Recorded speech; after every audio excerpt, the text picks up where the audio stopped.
Thanks for joining us here on KGW Plus for your 12:30 news. I'm Stephanie Domerat. Chris McGinnis will join us in just a moment with a look at your weather. First, let's get to today's top stories. And the man accused of shooting two Portland police officers in Northeast Portland last week made his first court appearance in court today.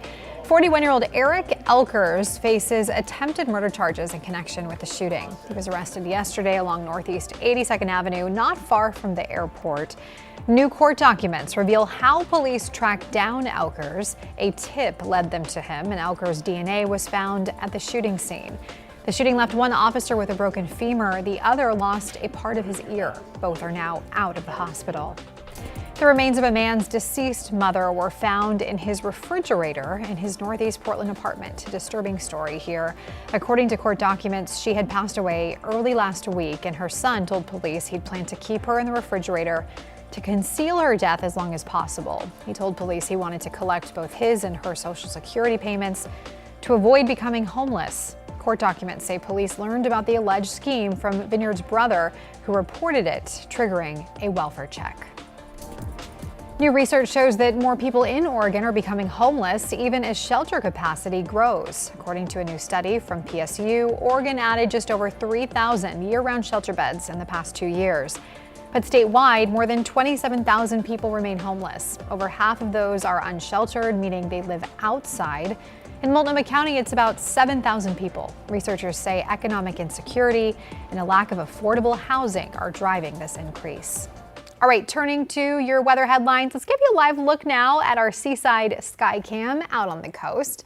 Isn't that a beautiful view? We're moving away from these cold, frosty mornings.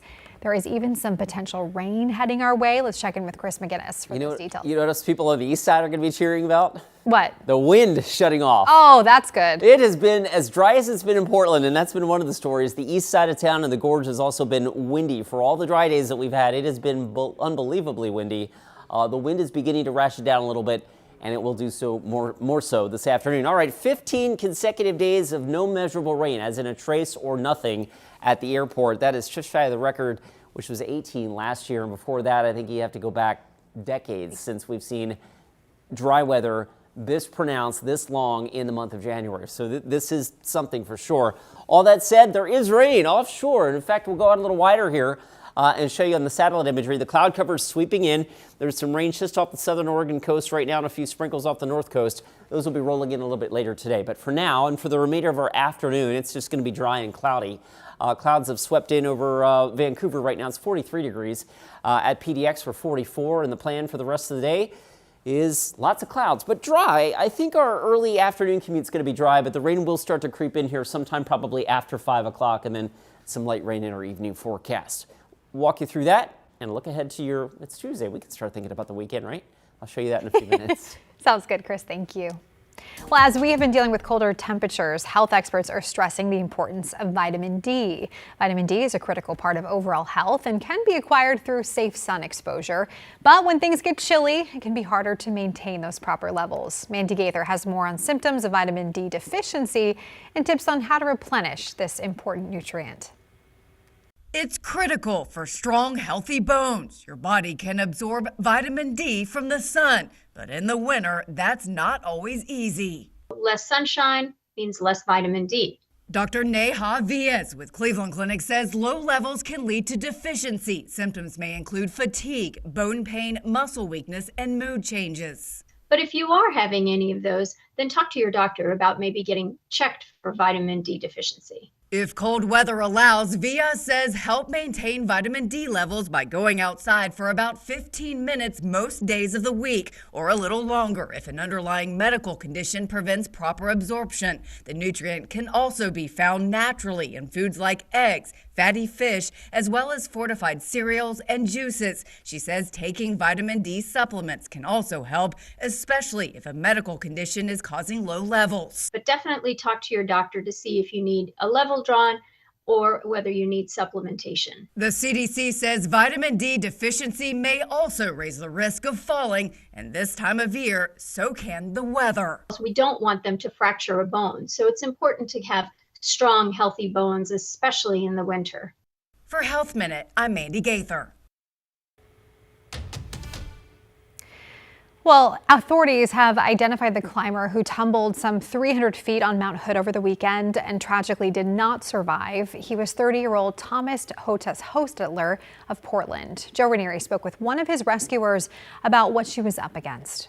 Conditions on Mount Hood have proven dangerous and even deadly over the last couple of weeks.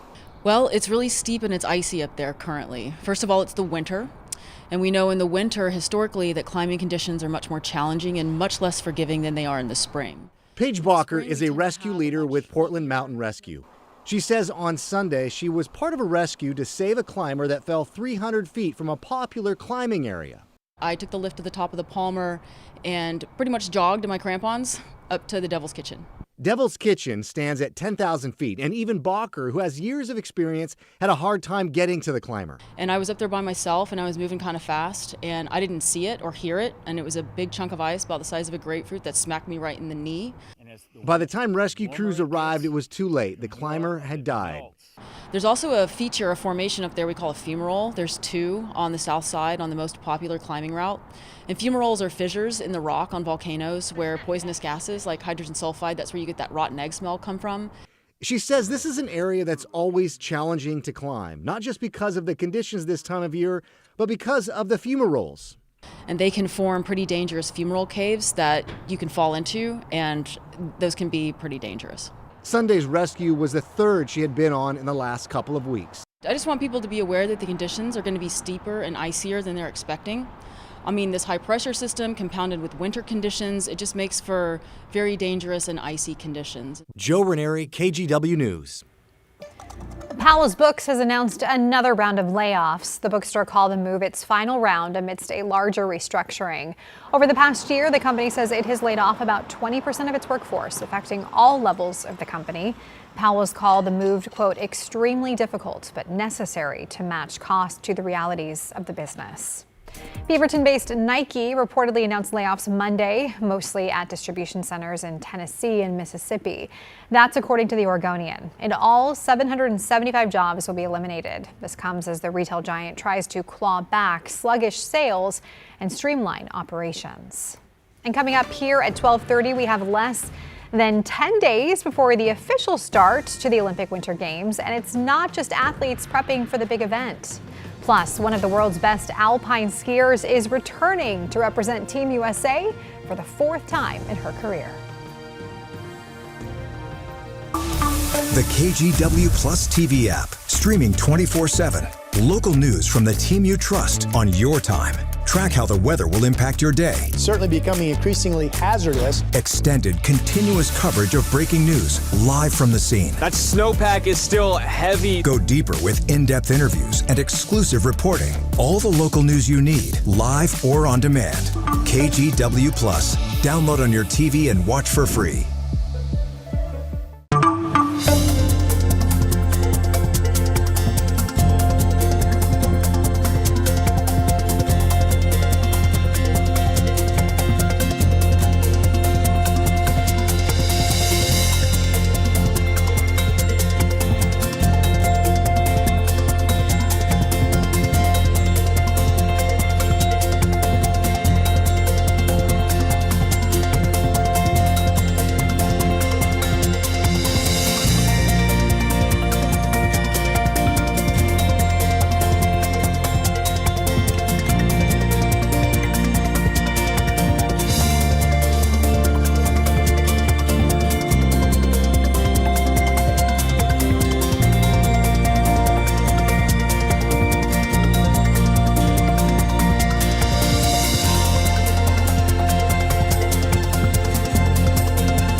The KGW Plus TV app, streaming 24/7. Local news from the team you trust. Track how the weather will impact your day. Breaking news live from the scene. All the local news you need. KGW Plus. Download on your TV and watch for free. On Weather Impact Alert Days, stay informed, prepared, and connected with KGW and KGW Plus. Coverage that alerts you to what's coming and how it will impact you. Watch extended weather coverage on KGW Plus.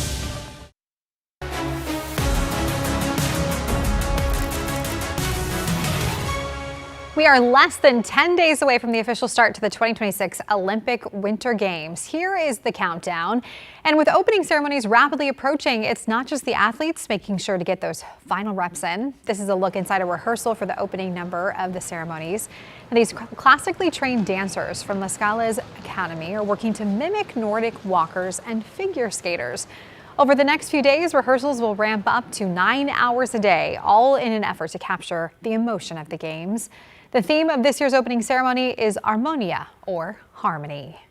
Well, there are a few athletes who dominate their sports, like skier Michaela Schifrin. She has more World Cup victories than any man or woman in the history of alpine ski racing. And now she's headed to her 4th Olympic Games. Matt Renew has more on her career and all she's overcome along the way. Near Michaela Way in Avon, Colorado, Michaela Schifrin is rebuilding a comeback. Gym time, strength and conditioning portion of the season. On her terms. Every year we're kind of reinventing the wheel a little bit.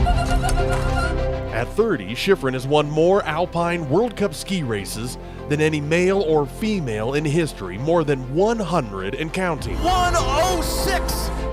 She has 2 Olympic gold medals, 6 World Championship golds, and while still racing, has been inducted into the Colorado Sports Hall of Fame. It's certainly a testament to the work that has been done and the journey I've had and my whole team and family and close friends and biggest supporters. Schifrin is the GOAT. Be the best ever. You know, there was some really great highs. On a journey that's been anything but easy. And some really low lows. At the Olympics in Beijing, Schifrin raced in 6 events. She didn't medal in any of them. Then came Killington. Everybody said it was going to happen in Killington. Racing toward her 100th World Cup win. The more people said that, the more I felt like, I think that's too easy. Like, I don't think the universe is going to let this go that way. Oh no! Oh no! Michaela hit a gate, crashed, and felt a stabbing pain in her midsection, a rare injury from being punctured in the fall. Schifrin's recovery would be difficult, healing her body. I had those like scary PTSD flashes of crashing. And her mind. Every time I get in the start gate, whether it's a race or training, I'll have these like flashes, or it's almost like a memory. This had been more than just a crash, something different, something unlucky, a 1 in a million injury. And they're called intrusive thoughts, and it's a symptom of, or a signal of post-traumatic stress disorder. Getting that moment out of her head would take time. Me proving to myself that more often than not, skiing high-speed GS doesn't end in a puncture wound. And that time has come. Only 3 months after that Killington crash, Schifrin won her 100th race. Untouchable, unreachable, unrepeatable. An achievement she thinks would have surprised even her late father. I don't think he would have ever thought that I'd get to 100. I don't even know what he'd say. He'd probably be like, it's time to be done. But I'm not done yet. Not even close to being done. In front of her home crowd, Schifrin won her 104th World Cup at Copper Mountain. Once again, flying down mountains in a sport she loves. The trick that we're all trying to work on is how to dive into that speed and sort of like go headfirst into the vortex. All leading Schifrin to her 4th Olympic Games in Italy, racing this time on familiar snow. Understanding the lay of the land, knowing approximately where your hotel or your house or lodging is going to be. And back in a familiar place, atop podiums and racing fast at the Olympics, on her terms. Take a look inward and say like, wow, this is real, this happened, this is now a written part of history. That's a pretty special moment.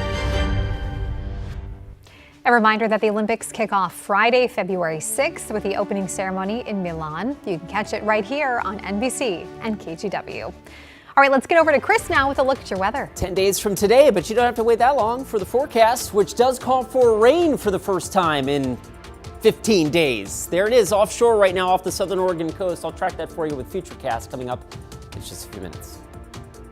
The KGW Plus TV app, streaming 24/7. Local news from the team you trust on your time.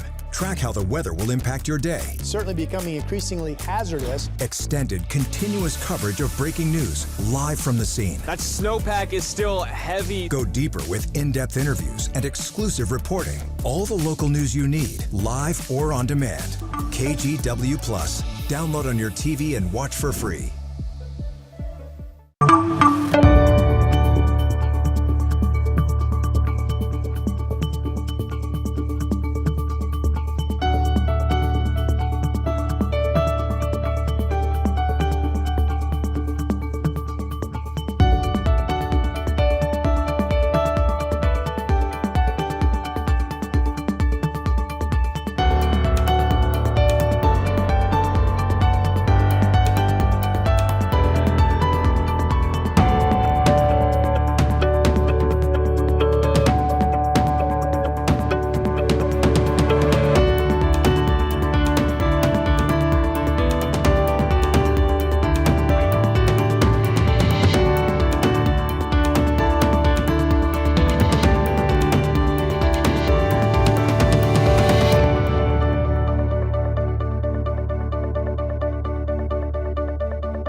On Weather Impact Alert Days, stay informed, prepared, and connected with KGW and KGW Plus. Coverage that alerts you to what's coming and how it will impact you. Watch extended weather coverage on KGW Plus. The KGW Plus TV app, streaming 24/7. Local news from the team you trust. Track how the weather will impact your day. Breaking news live from the scene. All the local news you need. KGW Plus. Download on your TV and watch for free. All right, let's get a look at our weather. And it's sunny, but the rain's coming back. The rain's coming back. One of the other things I wanted to point out, because we've kind of been in this January blah, right? Mm-hmm. Everybody likes watching the days getting a little bit longer. Yeah, I take a little bit at a time. How about this? How about this? Check out this graphic. Since the winter solstice in late December, we have added almost an hour, 51 minutes of daylight added since December 21st. And we are adding 2 hours, or 2 hours, that'd be nice. 2 minutes, almost 2 minutes and 30 seconds per day each day. So yes, the days are getting longer. And now they're going to start getting cloudier and rainier, which is what we expect this time of the year, something that we have not had a lot of in the last 2 weeks. All right, 44 last check at PDX with the cloud cover moving in. Beaverton's up to 46. Big perspective across the state right now, the central Oregon coast and Newport. Hello to you folks there. In Newport, 57 right now. In Newport, 41 Baker City. And one of the cooler spots on this map anyway, on the Oregon side, Pendleton still checking in with 34. It's been kind of a little yucky with the air out east of the Cascades for the last better part of 2 weeks. That's going to improve. The windy conditions on the east side of town, that's going to improve as we bring the rain in. All right, temperature-wise for the rest of today in Portland, we'll probably hover in the mid-40s. I've got us getting to as warm as about 47. But that is one of our, obviously, headlines today. Increasing rain. Evening rain. I'm not sure. My spelling is off today. You would think in all these years that I've been doing weather and all this fancy weather equipment that we have, that somewhere somebody would have put spell check in there just to like knock the weatherman on his head and say, hey, you spelled that wrong. Anyway, occasional showers tomorrow, light rain over the next couple of days, and then a mild weekend. We could be near 60 on Saturday. There's our next chance of rain. It's offshore. I'll walk you through this with Futurecast. This is at 4:50. Late this afternoon, rain working its way through the North Oregon Coast Range, maybe seeing some light rain down towards Salem and Corvallis, but interestingly still dry here in Portland and Vancouver. And then over the next hour or two beyond that, we start to get a little wet. This is not going to be a big soaker or anything like that, but periods of light rain back in the forecast starting as early as this evening and then through tomorrow morning. Another significant batch of moisture comes in later tomorrow afternoon and tomorrow night. So tomorrow night could be more significant. And then wet weather lingers into Thursday. All right, how much rain are we talking about? Not a lot, but the fact that we haven't seen any in the last 15 days makes this noteworthy. Close to a half an inch up and down the I-5 corridor between now and Friday. We'll get a little break, and then there is the potential for more rain early next week. As we mentioned, 44 last check at PDX. The wind still gusting to, well, has been breezy on the east side. Check this out. Troutdale Your sustained wind right now is at 25 miles an hour, and that's been one of the other things with this prolonged stretch of cold and dry weather has been the relentless east wind on the east side of town, especially east of 205. Look at the wind forecast as we go out towards Troutdale over the next few hours. The wind gusts dying down, and eventually they'll shut off. So I'm happy to share that news with you as well. I'm sure folks on the east side are tired of feeling the east wind, and it will be shutting off. All right, clouds and occasional periods of rain in our forecast, 48 today. We warm up, no more frosty mornings, not in that 7-day forecast anyway. And as we mentioned, we could be near 60 on Saturday. We'll be right back. We have now issued a weather impact alert. We could expect conditions in some parts of our area to change drastically pretty soon, right? And very quickly, yes. This is significant rainfall coming our way. You'll definitely want to be extra cautious. It's certainly becoming increasingly hazardous. We've got the potential for some tree limbs or even trees or power lines to come down. Of course, when you hear thunder, it's always best to take cover. On Weather Impact Alert days, stream extended coverage on KGW+.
On Weather Impact Alert days, stay informed, prepared, and connected with KGW and KGW+. Coverage that alerts you to what's coming and how it will impact you.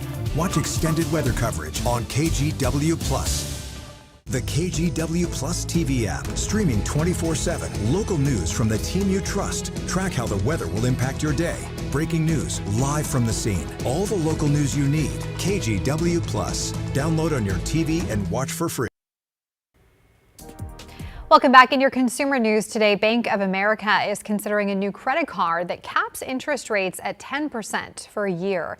That's after the president first floated the idea, then doubled down last week, asking Congress to cap credit card rates. So here's some context. Right now, American households are facing the most credit card debt on record, going back to 1999. According to data from the Federal Reserve Bank of New York, outstanding credit card balances hit more than $1.2 trillion in the third quarter of 2025. Here's why. Broadly speaking, economists and the banking industry aren't fans of this idea, the 10% cap. It would be an economic disaster. It would remove credit from 80% of Americans. Banks might really pull back access to credit, especially for consumers with lower credit scores. They do not want to take on the risk. Right now, the average interest rate on credit cards is just under 20%, though according to bank rates, some rates are actually much higher. We're back after this quick break.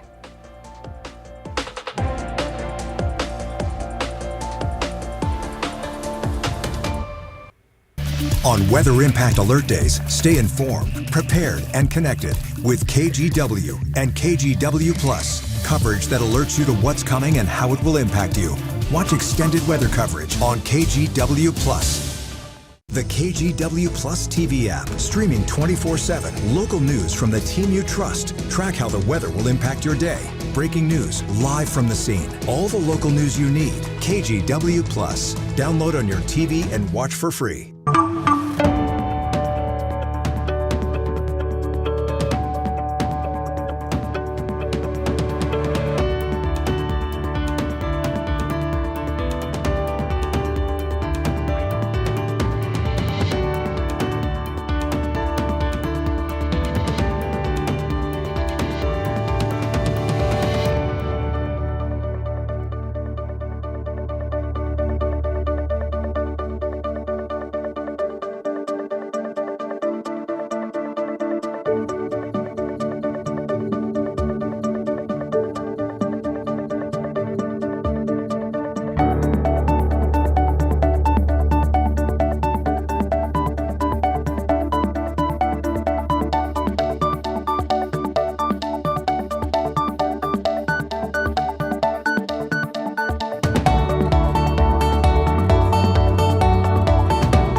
We have now issued a weather impact alert. We could expect conditions in some parts of our area to change drastically pretty soon, right? And very quickly, yes.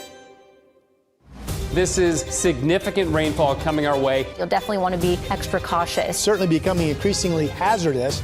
We've got the potential for some tree limbs or even trees or power lines to come down. Of course, when you hear thunder, it's always best to take cover. On Weather Impact Alert Days, stream extended coverage on KGW+.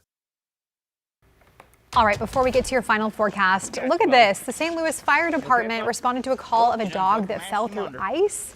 During single-digit temperatures, this poor thing, the department was able to reach the dog, pull it out of the water, though it was quite the effort there, and get it to safety. Officials say the dog is doing well and is expected to make a full recovery. Poor thing. Must have been a husky. What was he doing out on the ice to begin with, I know, right? Exactly. Like a ball accidentally went out there. Who knows? Okay. Glad he's Well, okay. it's good. Yeah, that's a great ending to a scary story. Yep. 48 evening rain and occasional light rain in the forecast between now and Friday. All right. Thanks, Chris. And a reminder, we've added more live news to KGW+. You can join us from 7 to 9 and at 5:30. We'll see you back here today at 4 o'clock. Have a good day.